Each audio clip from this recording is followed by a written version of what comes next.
Do you believe in blood over everything, or not anymore? Are you ready for a shocking truth? My brother took my husband, built a family with him, and then had the nerve to expect me to cover his hospital bills when his lifestyle finally caught up with him. That is not a dramatic exaggeration or some twisted soap opera plot. It is the exact reality I live in, and sometimes I still cannot believe I say those words out loud without laughing at how surreal they sound. The first time I got the call about his condition, I thought maybe someone had dialed the wrong number, because why would anyone in that situation think I, of all people, was the person to call? But no, they were serious, and they were not just asking me to stop by the hospital. They were telling me to bring my checkbook and prepare to solve his mess, like I had been trained my whole life to do. Let me rewind for just a moment, because otherwise none of this will make sense. Years ago, when I was married to Mark, I thought my brother Noah was just the charming younger sibling who couldn't keep a steady job but was fun to have around at barbecues. He had a way of sliding through problems, smiling, and somehow landing on his feet no matter what he did. Mark and I had our ups and downs like any couple, but I never suspected that my brother and my husband were anything more than polite acquaintances. Until one day, it all cracked open. I came home to a silence that didn't feel like silence, to two people who couldn't even look me in the eye, and to a marriage that was already gone before I had the chance to fight for it. Noah and Mark admitted what they had been doing behind my back, and by the time I picked up the pieces, they had already built a new version of my life without me. Family holidays got weird quickly. My parents, desperate to keep the family image together, pretended like Noah and Mark's betrayal was just one of those complicated things adults sometimes do, and I was expected to swallow it so we could all keep smiling for the cameras. Eventually, I stopped showing up because I refused to be the extra chair nobody knew where to place. Fast forward, and suddenly Noah is in a hospital bed needing surgery, and my parents call me like I am still the responsible one who knows how insurance works, the one who always reads the fine print, the one who somehow always makes the impossible happen. They told me the surgery was scheduled, the insurance wasn't going to cover the whole thing, and a deposit had to be made by the morning or the surgeon would not proceed. They did not ask me if I could help. They told me this was my role, as if betrayal had a statute of limitations that had expired, and I was once again the family's safety net. When I hesitated, they threw out words like blood is thicker than water and family comes first, and all I could think was how those sayings never seemed to apply when my life was collapsing, when I was the one left standing alone after being replaced in my own marriage. I listened to their pitch without yelling, without breaking down, and without giving them what they wanted. I asked about the insurance details, the authorization codes, whether the surgeon was in-network or not, and within 5 minutes I knew exactly what was wrong. The entire situation could have been handled by contacting the hospital's financial assistance office, arranging a payment plan, or even applying for emergency Medicaid. But instead of doing the boring, responsible work, they reached out to me because it was easier to guilt me than to take accountability. For once, I didn't play along. I said no. Not maybe, not let me think about it, but a solid no. And that word felt heavier than I expected, like something I had been carrying for years had just dropped onto the floor with a thud. The fallout was instant. They accused me of being heartless, of letting my brother die, of abandoning the family. What they didn't know was that I had already discovered something else when I logged into one of my old accounts. Noah had been quietly using a credit card we once co-signed years ago, back when I was the naive sister who thought it would help him get on his feet. That account had been inactive for years, but he had kept it alive just enough to make charges, and I had been covering fees without realizing it. The moment I saw the balance, I called the bank and closed the card permanently. No drama, no warning, just a clean click of a door shutting. It was the first time I had directly cut off a lifeline he had been exploiting, and I cannot tell you how satisfying it was to watch the rope snap on his end. When I hung up with the bank, my phone buzzed again. This time it wasn't my parents, it was the hospital, calling to confirm that I was listed as Noah's emergency contact and medical power of attorney. That was when I realized something terrifying, but also strangely liberating. Even after all these years, my name was still the one on his paperwork. They had erased me from every family gathering, painted me as the bitter ex-wife and estranged sister, and yet, When it came down to survival, my name was the one that still carried weight. I sat there staring at the phone, realizing they didn't want me. They just needed my signature, and that was the moment everything shifted. I ended that night with a single thought running through my head, heavier than anything I had admitted to myself before. They had built an entire life pretending I didn't exist, but the truth was unavoidable. I was still the one holding the keys, and they knew it.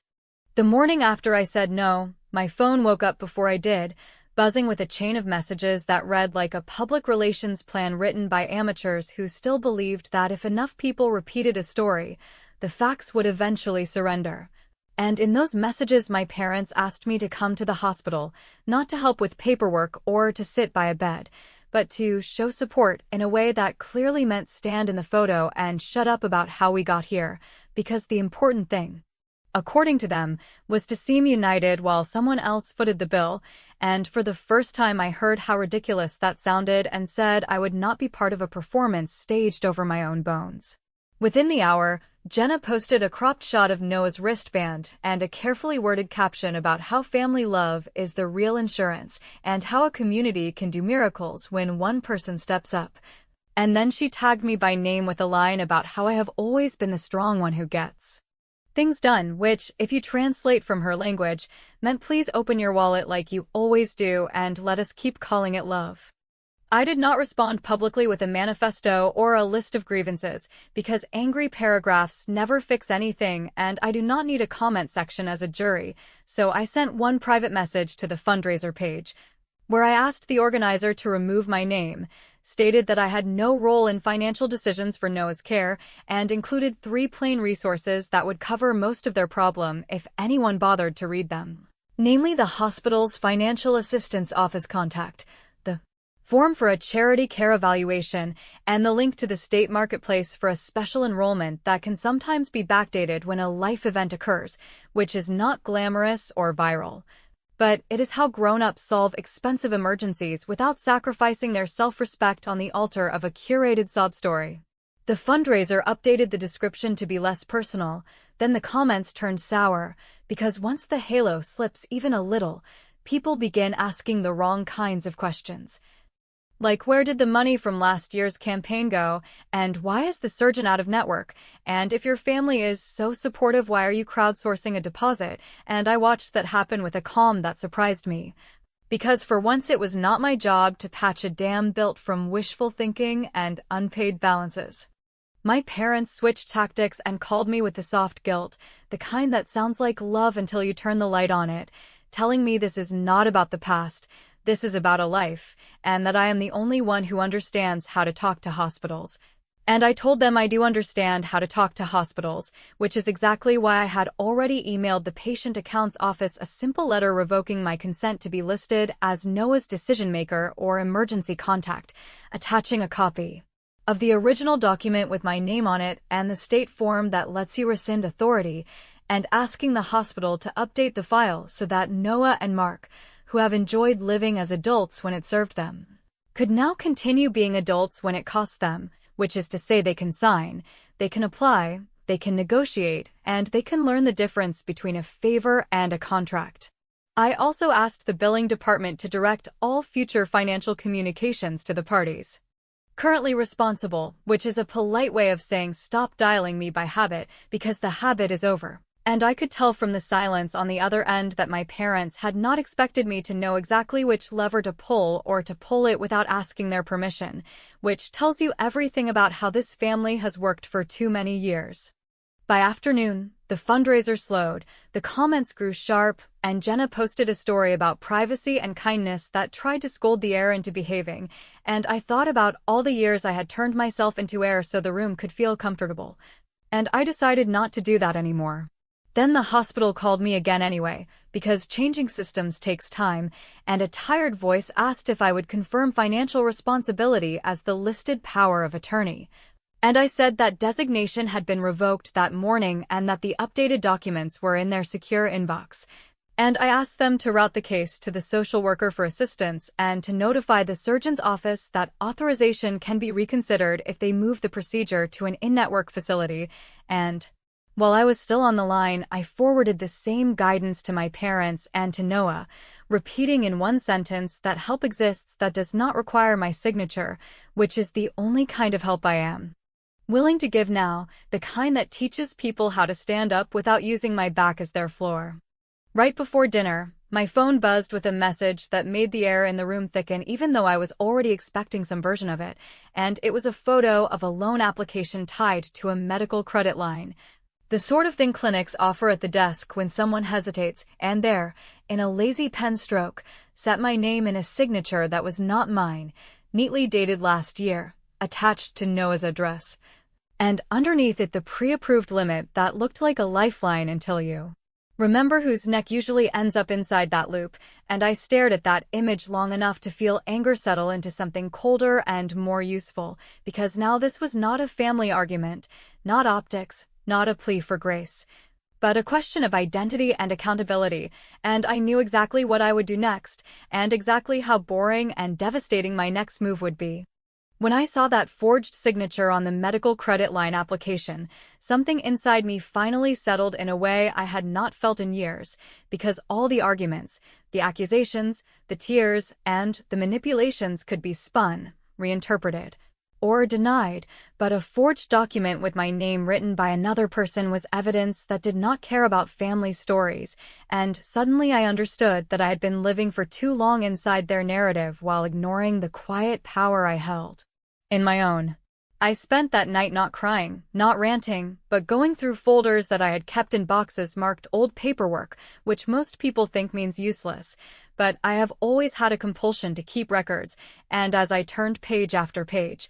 I realized that my brother had not just stolen my husband, he had been casually stealing access to my name, my credit, and my patience for years, because it was easier for him to scrawl my signature than to earn his own reliability. In those folders were fragments of a financial life I had half forgotten, like the co-signed credit card I had foolishly opened for him back in my 20s when I thought helping him build a history would mean he would one day stand on his own. And there were renewal notices with handwriting that was not mine but had sailed through processing because no one at the bank actually checks, and then there were beneficiary statements from my divorce that still listed me as the contact person on Mark's small life insurance policy, which he had never bothered to update even after moving in with Noah. Each paper was like a cut, not deep enough on its own to kill me, but together they explained why I had been bleeding slowly for years without realizing it. The next morning, I drafted 3 letters, each one boring, each one legally precise, and each one carrying more weight than 1,000 family fights ever had. The first went to the hospital, stating clearly that I was revoking any and all authority tied to my name in their system, including financial responsibility, emergency contact status, and power of attorney, effective immediately. The second went to the bank that had processed that medical credit line application, attaching a copy of the forged document, my actual signature for comparison, and a sworn statement that I had not applied for or authorized the account, which automatically triggered a fraud investigation. The third went to the state police department's white-collar crime unit, opening an official fraud report tied to the forgery. Because I had finally understood that the only language my brother and his little circle respected was paperwork with consequences. Once the letters were signed, notarized, and sent, I called my parents and told them calmly, without raising my voice, that from now on, any request related to money or hospitals needed to be routed through Noah and Mark directly, or, if they insisted on legal language, through counsel, because I would no longer be answering late-night pleas disguised as emergencies. They tried to pivot again, claiming I was being cruel, that he was on a hospital bed waiting for surgery. That time was short, and I repeated the same line. Then he can speak to his own lawyer or his own bank, because my name is no longer available as currency. The silence that followed told me they had not prepared for a world in which I refused to bend, because in their minds my compliance had always been guaranteed, the same way air or gravity is guaranteed.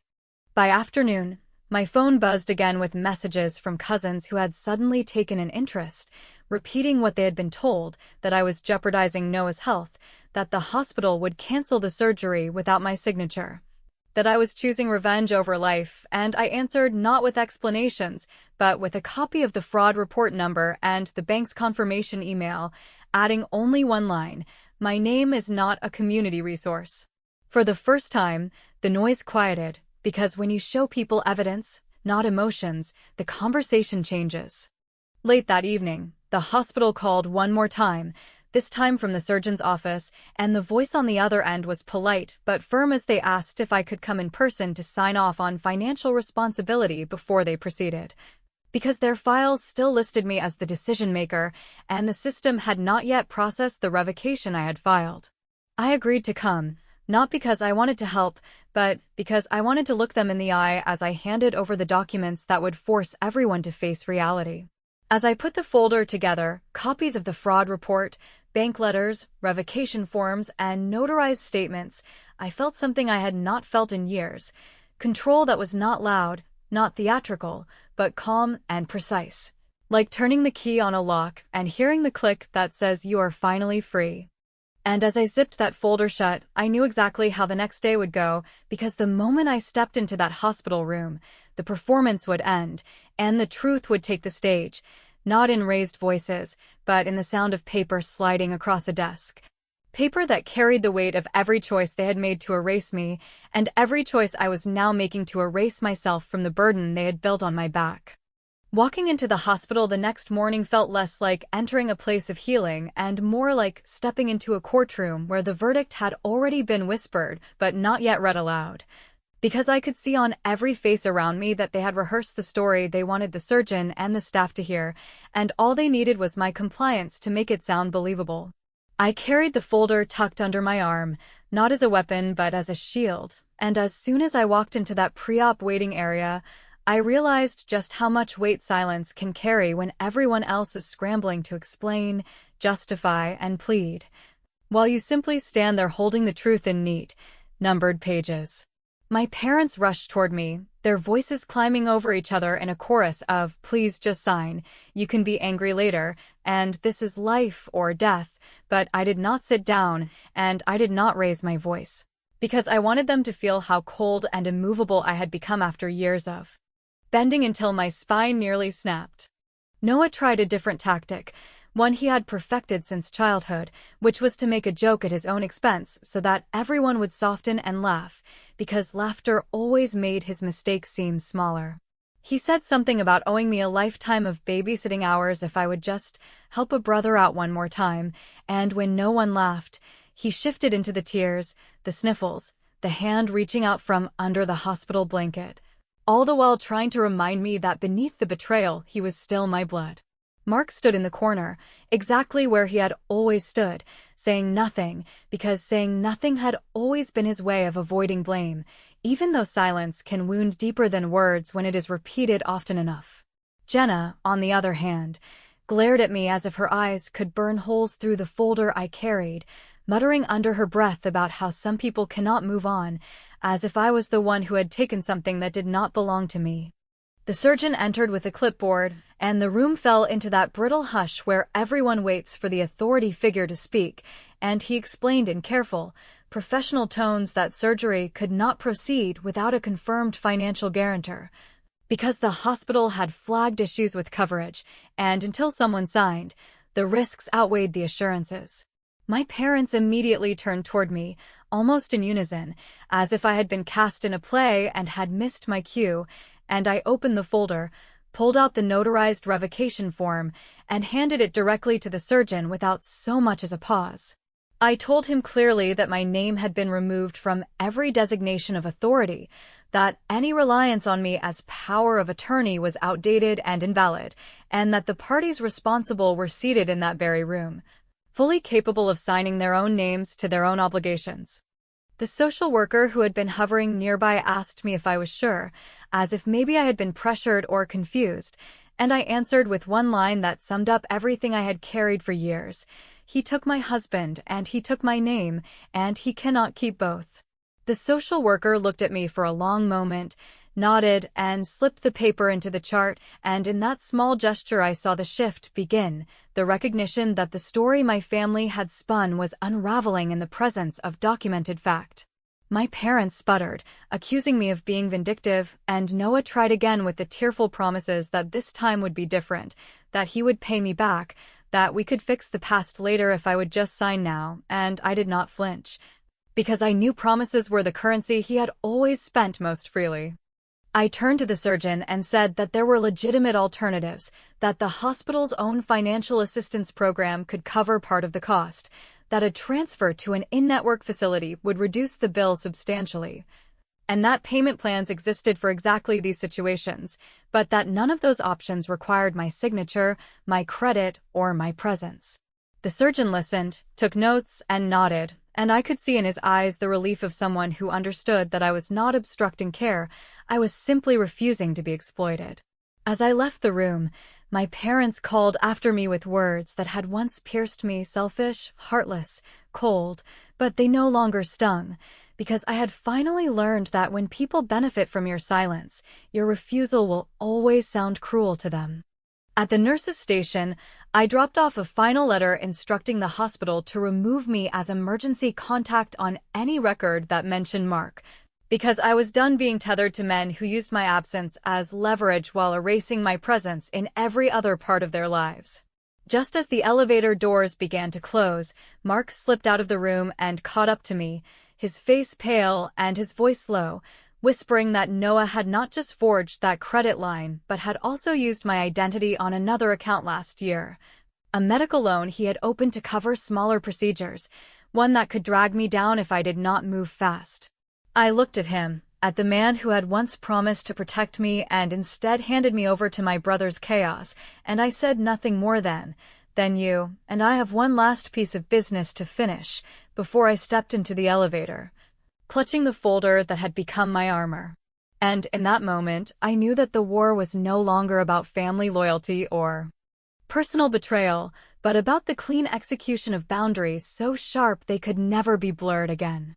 I went home from the hospital with the kind of steady anger that does not burn you up from the inside, but rather keeps your hands calm while you type, sign, and seal. Because the only way to unwind a web this tangled is to move through an exact sequence where each action unlocks the next. So I sat at my kitchen table with a cup of coffee growing cold and filed the fraud affidavit for the medical credit line that carried my forged signature, placed a freeze on my credit at all 3 bureaus. Because the inconvenience to me was nothing compared to the lock it put on any creative schemes, and sent certified notices to the bank and to the clinic that had pushed the loan, attaching side-by-side copies of my real signature and the lazy imitation Noah had scribbled, which looked close enough to pass at a rushed front desk, but not close enough to stand under any light that mattered. With those filings time-stamped, I called Mark and told him we were going to meet in a very specific way in a neutral office with a notary present, and that I needed a sworn statement from him detailing exactly when and how Noah had used my identity, because the days of his silence coming at my expense were over, and to my surprise he agreed without a fight, which told me he had been living with more fear than he ever admitted while playing along with my brother's charm. We met that afternoon in a little conference room that smelled like toner and old paperwork, and I watched Mark sign his name to sentences he should have spoken years ago. And once the notary stamped the page, I slid a second document across the table and asked him to sign the change of beneficiary form for the small life policy that had stubbornly carried my name despite the divorce. Because even though I had no intention of ever claiming a cent from him, I refused to leave a loose thread that someone else could pull when it suited them, and he signed that too with a look that was not quite regret and not quite relief, more like a man realizing he had been renting his decisions to someone who did not have the right to sublet them in the first place. When we were done, I thanked him in the simplest way possible, not to mend anything but to acknowledge that bare minimum honesty had finally arrived, and I walked out with the folder heavier in proof and lighter in emotional debt. Armed with the affidavit and the beneficiary change, I called the fraud department again, this time with a witness statement to attach, and the agent's tone shifted from procedural to decisive, because cases move faster when the facts line up without drama. And within an hour, I had confirmation that the forged credit line would be closed pending investigation. Any charges reported under my name would be reversed, and a notation would be placed to block any future application that resembled this pattern, which meant that no front desk and no slick pitch about easy payments would be able to drag my name into their plans again. I sent copies of the same packet to the attorney who had reached out on Noah's behalf with gentle pressure veiled as kindness, and I wrote a single line at the end that said all requests about money, medical decisions, or credit must go through counsel from now on, and that any attempt to involve me directly would be responded to with the documents you now have in your files, a sentence so clean it squeaked. The fundraiser sputtered over the next day, not because I argued with anyone online, which I refused to do, but because people noticed when the hospital posts did not match the curated story. And when Jenna tried to salvage sympathy with another caption about betrayal and family, the comments began to ask practical questions that cannot be blocked without admitting the truth, and I let that machine eat itself in silence. Because justice sometimes looks like letting gravity work. The hospital, to their credit, moved Noah's case to the Financial Assistance Office, where adults who live in the real world get help with real bills. And I heard through a cousin that the surgeon adjusted the plan to an in-network facility with a payment arrangement that was not easy but was possible, which is to say the care was never the problem. Only the expectation that I would continue to carry the cost of other people's choices while being edited out of every photograph that did not require a signature. The final move took place in a trust officer's office where the carpet was too soft and the pen clicked like a tiny metronome as I signed a document that rerouted the updated life policy, not to me and not to Noah or Mark, but into a simple trust for Noah's children's future medical needs with a neutral trustee and clear rules that none of the adults in this drama could bend. Because I wanted the last dollars that could be used to pull me back into their orbit to anchor in a place I could live with, and I wanted a structure that protected the only innocents in this story from the chaos of their parents' pride. I did not tell the family about it, because the entire point was to remove myself from their map, not to earn a parade, and because real power is quiet when you finally stop negotiating with people who only listen if your voice can be converted into cash. When everything was signed and filed and mailed, I asked my lawyer to send a final letter to Noah summarizing the changes in the most boring language possible, listing each account where my name had been removed, the revocation of any authority over his medical decisions, the fraud report numbers, the credit freeze confirmations, and the trust information that did not require his consent, and ending with a single sentence that read,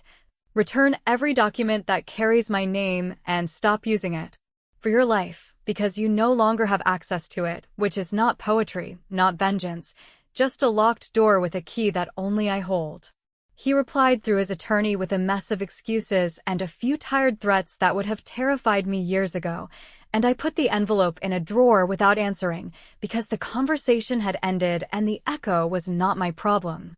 That night my mother left a voicemail that started with my name said softly and moved into the familiar script about forgiveness and keeping the family together, a speech I have heard with slightly different words since childhood.